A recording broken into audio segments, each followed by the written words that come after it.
수복음 기쁨 교회 11월 넷째 주일 예배로 하나님 앞에 영광 올려 드리겠습니다. 좋으신 하나님, 거룩하고 복된 주일 예배로 영광 올려 드리게 하시니 감사를 드립니다. 성소에서 나오는 물로 충만하여 날마다 살리는 역사, 회복의 역사가 넘치게 하심을 감사드리며 나사렛 예수 그리스도의 이름으로 기도드리옵나이다. 은혜 받으실 하나님의 말씀은 에스겔 47장 6절로 12절 말씀으로 봉독해 드리겠습니다. 에스겔 47장 6절로 12절 말씀을 봉독해 드리겠습니다. 그가 내게 이르시되 인자야 내가 이것을 보았느냐 하시고 나를 인도하여 강가로 돌아가게 하시기로 내가 돌아간즉 강 좌우편에 나무가 심히 많더라. 그가 내게 이르시되 이 물이 동방으로 향하여 흘러 아라바로 내려가서 바다에 이르리니 이 흘러내리는 물로 그 바다의 물이 소송함을 얻을지라. 이 강물이 이르는 곳마다 번성하는 모든 생물이 살고 또 고기가 심히 많으리니 이 물이 흘러들어가므로 바닷물이 소송함을 얻겠고 이 강이 이르는 각처에 모든 곳이 살 것이며 또 이 강가에 어부가 설 것이니 엔게디에서부터 에네글라임까지 그물 치는 곳이 될 것이라. 그 고기가 각기 종류를 따라 금 바다의 고기같이 심히 많으려니와 그 진펄과 개펄은 소성되지 못하고 소금 땅이 될 것이며 강 좌우가에는 각종 먹을 실과나무가 자라서 그 잎이 시들지 아니하며 실과가 끊치지 아니하고 달마다 새 실과를 맺으리니 그 물이 성소로 말미암아 나옴이라. 그 실과는 먹을만하고 그 잎사귀는 약 재료가 되리라. 오늘 저와 여러분에게 주시는 하나님의 말씀은 에스겔 47장 1절로 12절 말씀으로 에베가 연락되었을 때 이러한 제목으로 하나님의 말씀을 선포하겠습니다. 이 말씀이 선포될 때 에베가 연락됨으로 날마다 하나님의 영광을 드러나는 저와 여러분들이 다 되시기를 바랍니다. 오늘 본문은 이스라엘의 영적 회복과 하나님의 임재 회복을 상징합니다. 하나님 나라의 회복과 새 창조의 예표입니다. 예배가 연락되었을 때 성경에서는 연락되는 예배와 연락되지 않는 예배가 있다고 말씀합니다. 그렇다면 우리가 드린 예배는 하나님께 얼마나 연락되었을까요? 예수 그리스도를 믿은 후부터 우리는 주일마다 하나님께 예배를 드립니다. 그렇다면 그동안 드린 모든 예배가 하나님께 연락되었을까요? 이미 배워 알고 있듯이 예배에는 연락되는 예배와 연락되지 않는 예배가 있습니다. 그러면 무엇으로 이를 구별할 수 있을까요? 이것은 예배 후 나타나는 증거를 통해 알 수 있습니다. 구약시대에는 하나님께서 그 예배를 연락하셨을 때 주로 하늘에서 불을 내려 증거하셨습니다. 그렇다면 신약시대에는 무엇으로 증거하실까요? 요한복음 4장 1절로 25절에 수가성 여인과 예수님의 대화를 통해 그 증거를 찾을 수가 있습니다. 첫째, 예배가 연락되면 생수를 공급받게 됩니다. 예배가 연락되면 생수를 공급받게 됩니다. 갈릴리로 가시던 예수님은 사마리아 땅을 지나시면서 수가라는 동네에 이르러 우물가에서 잠시 쉬시게 됩니다. 때마침 한 여자가 물을 길러 왔는데 예수님은 그 여자에게 물을 좀 청하시면서 이렇게 말씀하십니다. 요한복음 4장 10절.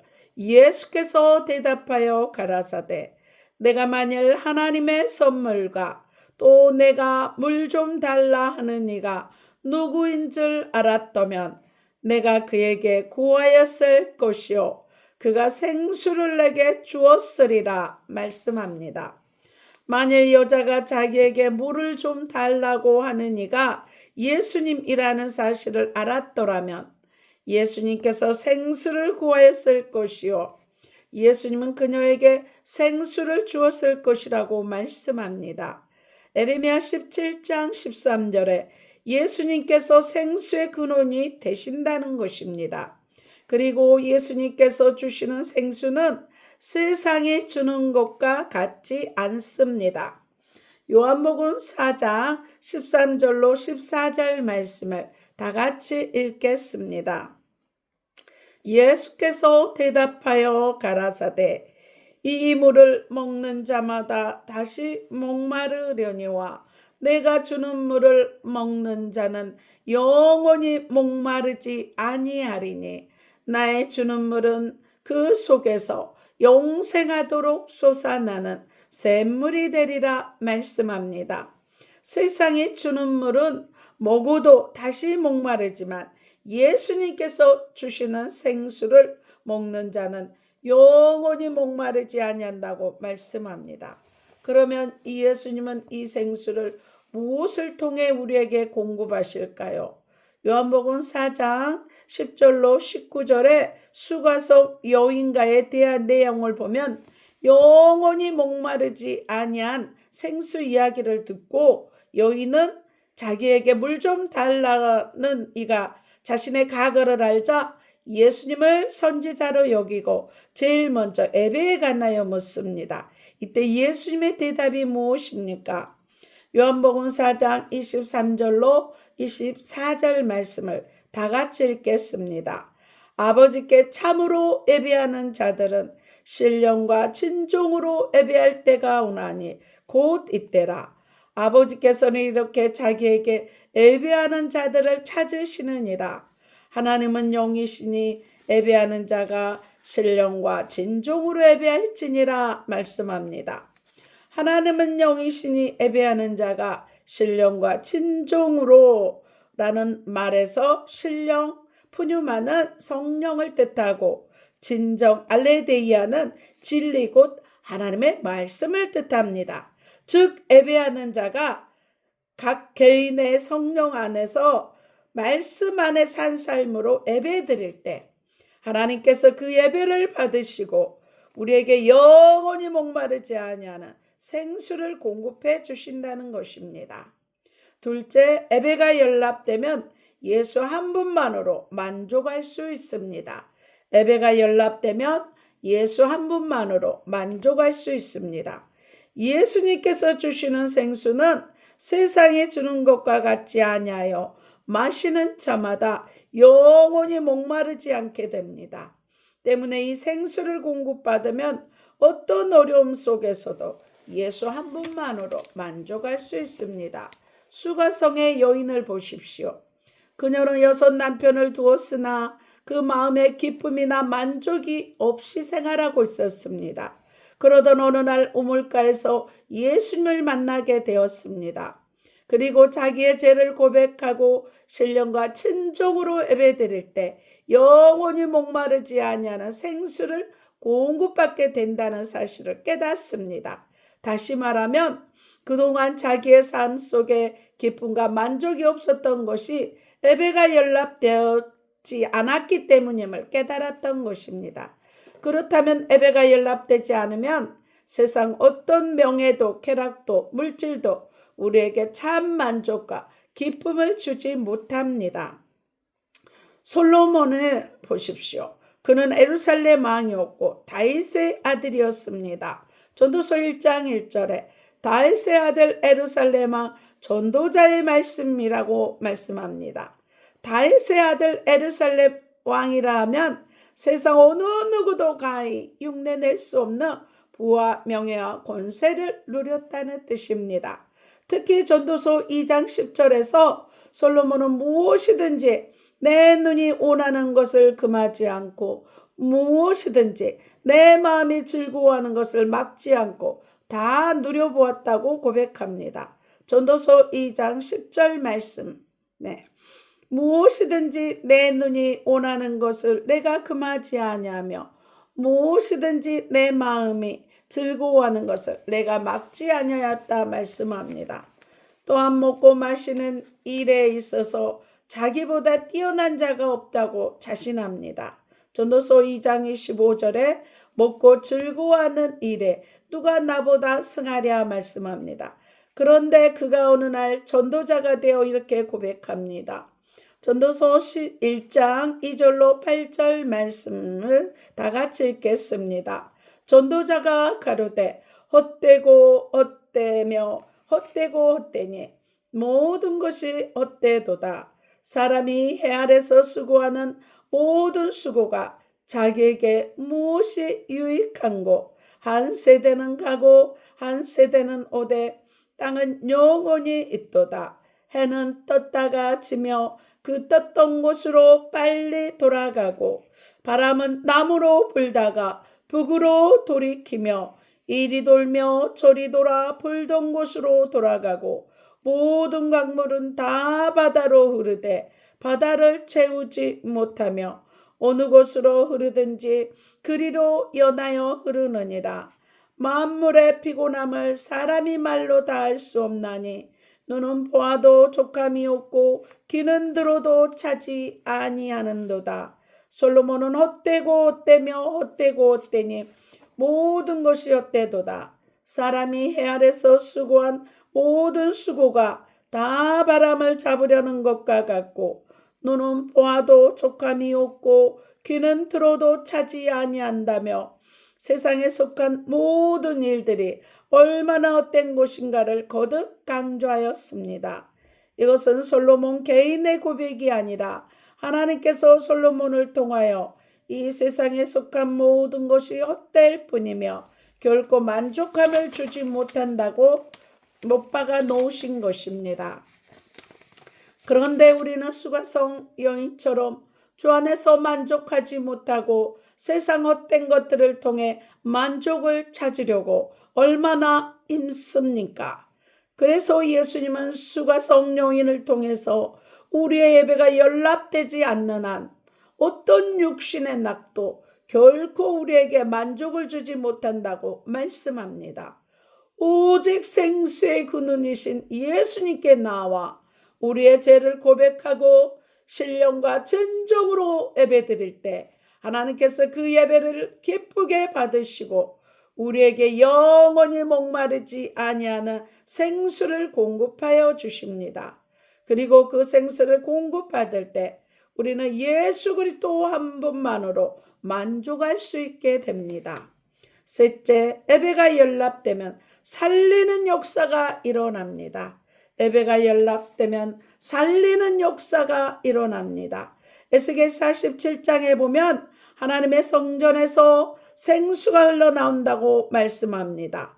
에스겔 47장 1절로 5절 말씀을 다 같이 읽겠습니다. 그가 나를 데리고 전문에 이르시니 전에 전면이 동을 향하였는데 그 문지방 밑에서 물이 나와서 동으로 흐르다가 저 우편 제단 남편으로 흘러내리더라. 그가 또 나를 데리고 북문으로 나가서 바깥길로 말미암아 꺾여 동양한 바깥문에 이르시기로 본즉 물이 그 우편에서 스미어 나오더라.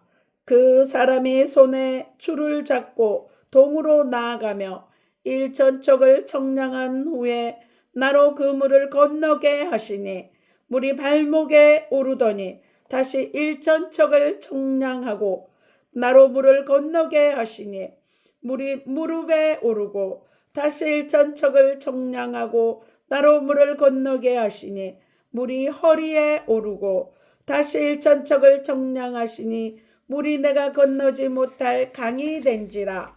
그 물이 창이라여 헤엄할 물이요 사람이 능히 건너지 못할 강이더라 말씀합니다. 여기에서 물은 예배가 연락되었을 때 공급되어지는 생수를 뜻합니다.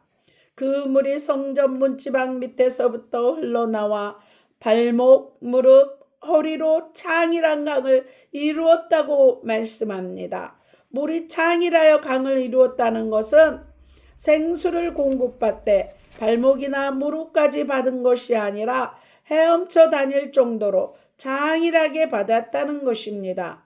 그렇게 되었을 때 어떤 일들이 일어난다고 말씀합니까? 에스겔 47장 8절 말씀을 다 같이 읽겠습니다. 그가 내게 이르시되 이 물이 동방으로 향하여 흘러 아라바로 내려가서 바다에 이르리니 이 흘러내리는 물로 그 바다의 물이 소송함을 얻을지니라 말씀합니다. 이 생수가 바다로 흘러내리니 바다가 소생함을 얻게 된다고 말씀합니다. 이는 우리가 생수를 장일하게 공급받으면 가는 곳마다 살리는 역사를 일으키게 된다는 뜻입니다. 에스겔 47장 9절로 12절 말씀을 다 같이 읽겠습니다. 이 강물이 이르는 곳마다 번성하는 모든 생물이 살고 또 고기가 심히 많으리니 이 물이 흘러들어가므로 바닷물이 소성함을 얻겠고 이 강이 이르는 각처에 모든 것이 살 것이며 또 이 강가에 어부가 설 것이니 엔게디에서부터 에네글레인까지 그물 치는 곳이 될 것이라. 그 고기가 각기 종류를 따라 큰 바다의 고기같이 심히 많으려니와 그 진펄과 개펄은 소생되지 못하고 소금 땅이 될 것이며 강 좌우가에는 각종 먹을 실가나무가 자라서 그 잎이 시들지 아니하며 실가가 끊치지 아니하고 달마다 새 실가를 맺으리니 그 물이 송소로 말미암아 나옴이라. 그 실가는 먹을만하고 그 잎사귀는 약재료가 되리라 말씀합니다. 이 물 곧 생수가 닿는 곳마다 모든 생물이 살고 바닷물이 소송하게 되며 바다의 고기가 심히 많아질 것이라 말씀합니다. 뿐만 아니라 이 생수가 흐르는 강 좌우편에는 각종 먹을 실가 나무가 자라되 그 잎이 시들지 아니하며 실가가 끊어지지 아니하고 달마다 새 실가를 맺으며 그 잎사귀는 약재료가 될 것이라고 말씀합니다. 가는 곳마다 살리는 역사를 일으키시는 이 생수는 어떤 사람에게 공급되어 주신다고 말씀합니까? 신령과 진정으로 예배드리는 자에게 공급하여 주신다고 말씀합니다. 따라서 항상 예배가 연락되는 자는 생수를 공급받되 장일하게 공급받아 어디를 가든지 살리고 일으키며 무엇을 하든지 형통하며 치료하는 역사를 일으킵니다. 예배가 연락되었을 때 우리는 영원히 목마르지 아니하는 생수를 공급받아 예수 한 분만으로 만족할 수 있게 되며 또 어디를 가든지 살리는 역사를 일으키는 주인공이 될 것입니다. 또한 예배가 연락되었다는 것은 하나님의 말씀을 삼가 잘 듣고 지켜 행하였다는 뜻입니다. 하나님이 이런 자에게 신명기 18장 1절로 14절에 들어가도 복을 받고 나가도 복을 받고 무엇을 하든지 어디를 가든지 복의 복을 더한다고 약속하셨습니다. 이 놀라운 은혜와 복이 매주 드리는 예배 속에 있습니다. 예배 속에 있습니다. 그러므로 우리는 일주일 동안 삶의 모든 초점을 예배에 두어 그 예배가 하나님 앞에 온전히 연락될 수 있도록 최선의 노력을 다해야 될 것입니다. 우리는 예수 그리스도를 믿으면서부터 주일마다 하나님께 예배를 드립니다. 만약 그 예배가 연락된다면 우리는 생수를 공급받아 예수 한 분만으로만 만족하게 되고 가는 곳마다 살리는 역사를 일으키게 됩니다. 그러므로 우리 삶의 모든 초점을 예배에 두고 예배를 통해 하나님께서 약속하신 은혜와 복을 다 받아 누려야 할 것입니다. 예수님께서는 요한복음 7장 37절로 39절에 명절 끝날고 큰 날에 예수께서 서서 외쳐 이르시되 누구든지 목마르거든 내게로 와서 마시라. 나를 믿는 자는 성경에 이른과 같이 그 배에서 생수의 강이 흘러나리라. 이는 그를 믿는 자들이 받을 성령을 가리켜 말씀하신 곳이라. 말씀합니다. 성령 충만하며 살리는 역사가 넘쳐나는 저와 여러분들이 될 줄 믿습니다. 예수님은 말씀이 육신이 되어 오셔서 저와 여러분의 재앙과 저주를 친히 담당하여 화목제물로 죽으시고 성령을 십자가에 못 박히시고 성령을 보내주셨습니다. 그래서 지금도 하나님 보좌 우편에서 저와 여러분을 위해 기도하고 간구하십니다. 이 성령으로 십자가의 보혈에 복음을 믿고 하나님의 자녀된 신분과 권세를 가진 저와 여러분은 내 안에 있는 천국을 누리고 날마다 증거하여 복음을 믿지 않는 사람들에게 주 예수 그리스도의 복음을 증거하는 증인들이 다 되시기를 나사렛 예수 그리스도의 이름으로 축원합니다. 아픈 곳에 손을 얹으시기 바랍니다. 저가 채찍에 맞음으로 내가 나음을 입었다 하시는 말씀 붙잡고 기도합니다. 살속에 피속에 뼛속에 의식 무의식 잠재의식 태아 때부터 있던 모든 악한 세력 나사렛 예수의 피로 소멸케 하시니 감사합니다. 죄가 있으면 떠오르게 하시고 상처가 있으면 생각나게 하셔서 예수의 피로 깨끗게 하시니 감사를 드립니다. 아버지 머리에서 발끝까지 영육간에 강건케 하시니 감사를 드립니다. 비만이 예수의 피로 소멸케 하시니 감사를 드립니다. 심장과 신장, 폐 예수의 피로 깨끗게 하시니 감사를 드립니다. 고혈압, 당뇨 나사렛 예수의 피로 소멸케 하시니 감사합니다. 각종 암은 예수의 피로 소멸케 하시고 치유케 하시니 감사합니다. 허리 통증, 무릎 통증, 각종 모든 염증과 통증들 나사렛 예수의 피로 소멸케 하시니 감사합니다. 위화장이 튼튼하고 체기를 깨끗하게 치유하여 주시니 감사합니다. 아토피, 전립선, 방광 예수의 피로 깨끗게 치유하시니 감사합니다. 이빨도 튼튼케 하시니 감사합니다. 이명과 불면증, 우울증, 조울증 나사렛 예수의 피로 소멸케 하시니 감사합니다. 간절 마디마디마다 깨끗게 하시니 감사를 드립니다. 나는 건강합니다. 나는 강합니다. 나는 치유받았습니다. 아버지 사명을 잘 감당할 수 있도록 영육간에 강건케 하심을 감사드리며 나사렛 예수 그리스도의 이름으로 기도드리옵나이다. 애물기도입니다. 십자가에서 가난과 저주를 담당하신 하나님 드려진 각종 애물 위에 주의 선하심과 인자하심으로 함께 하시고 모두 쓸 것을 풍성히 채워주심을 감사드리며 나사렛 예수 그리스도의 이름으로 기도드리옵나이다. 주기도문 하시고 축도로 예배를 마치겠습니다. 하늘에 계신 우리 아버지여 이름이 거룩히 여김을 받으시오며 나라의 마옵시며 뜻이 하늘에서 이룬 것 같이 땅에서도 이루어지이다. 오늘날 우리에게 일용할 양식을 주옵시고 우리가 우리에게 죄 지은 자를 사하여 준 것 같이 우리의 죄를 사하여 주옵시고 우리를 시험에 들게 하지 마옵시고 다만 악에서 구하옵소서. 대개 나라와 권세와 영광이 아버지께 영원히 있사옵나이다. 이제는 우리 주 예수 그리스도의 은혜와 하나님의 사랑과 성령님의 교통하심이 아프리카 가나안 교회와 진도소망 교회와 울릉소망 기도원과 한평 기쁨 기도원과 강화 임마누엘 기도원과 서울 주사랑 교회와 강주 그리스도 힐링 교회와 서울 영광 교회와 오산 신학교와 예사랑 교회와 방송을 듣는 모든 교회와 가정과 자녀와 사업장위에 이 나라 이 민족위에 온 세계에 지금부터 영원토록 함께 있을처다. 하나님 앞에 영광의 박수 올려드립니다. 다음 주에 뵙겠습니다. 늘 건강 주의하시기 바랍니다. 안녕히 계십시오.